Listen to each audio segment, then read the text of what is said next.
غائی صاحب، یہ اب کیا اس وقت آپ کو ماحول نظر آ رہا ہے کہ سیاسی جماعتیں اب الیکشن کمیشن کے سامنے بے بس ہیں مکمل؟ وہ جا سکتی ہیں، درخواست کر سکتی ہیں، کوئی احتجاج کال کر سکتی ہیں جس طرح بھی وکیل احتجاج کر رہے ہیں، اور تو کوئی آئین پر عمل کروانے کا ان کے پاس آپشن موجود نہیں ہے؟ آپ کی نظر میں کوئی اور آپشن بھی ہے ابھی؟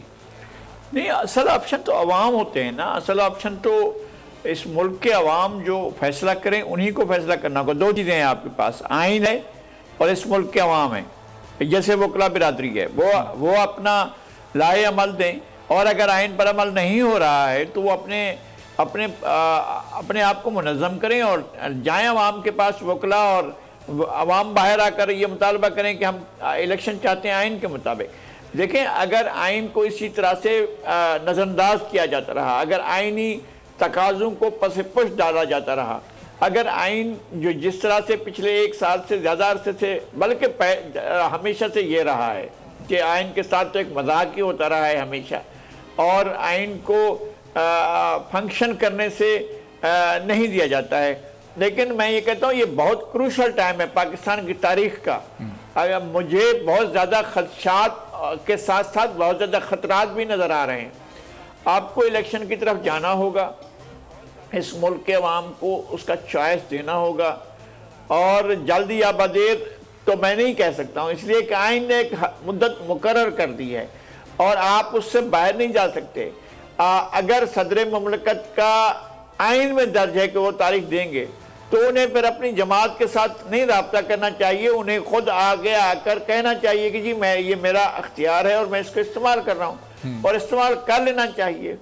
وہ الیکشن کمیشن کو بلا کر یا کسی اور کو بلا کر، اصل مسئلہ یہ ہے، ایک تکلیف دہ بات ہے یہ کہ صدر مملکت ایک ریاست کے سربراہ مملکت کے طور پر کام نہیں کر رہے ہیں، وہ ایک پولیٹیکل ورکر کے طور پر کام کر رہے ہیں، ایک سیاسی جماعت کے کارکن کے طور پر کام کر رہے ہیں، اور پچھلے 1.5 سال میں انہوں نے یہی کچھ کیا ہے. اس وجہ سے مسائل پیدا ہوئے ہیں پاکستان میں، بہت سے آئینی مسائل اس وجہ سے پیدا ہوئے ہیں کہ صدر مملکت ایک پارٹی کے لائل کارکن کے طور پر اپنے آپ کو اس کے ڈسپلن کا پابند سمجھتے ہیں.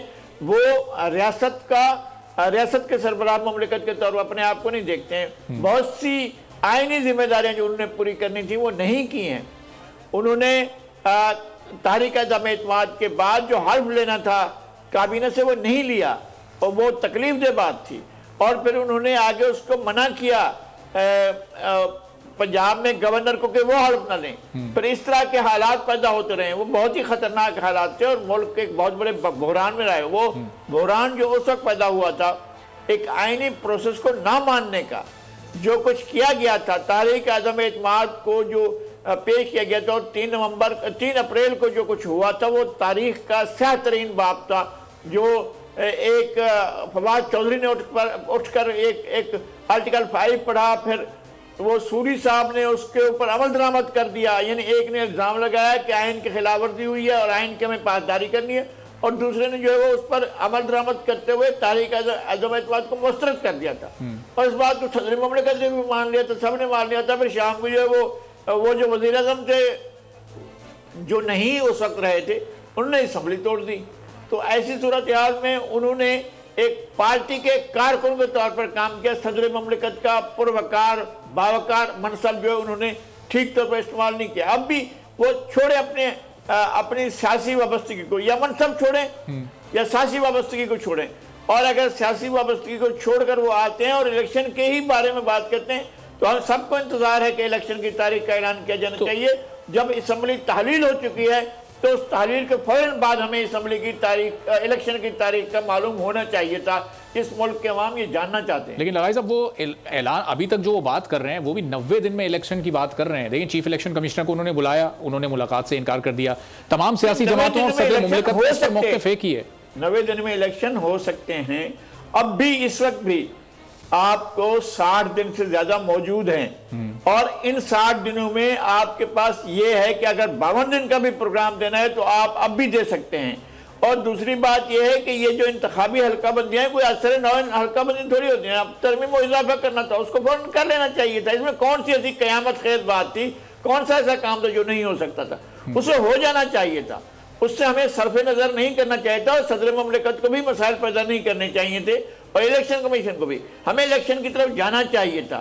اب مجھے الیکشن ہوتے مشکل نظر آ رہے ہیں. اچھا وکلا کی تاریخ کا اثر ہوتا ہے, دیکھتے ہیں کہ کتنا اثر ہوتا ہے, اور وکلا کی تاریخ ہوتی کس طرح سے ہے, کیسے وہ تاریخ آگے بڑھتی ہے, اس میں عوام کی شمولیت کیا ہوتی ہے, یہ بھی ہمیں دیکھنا ہے.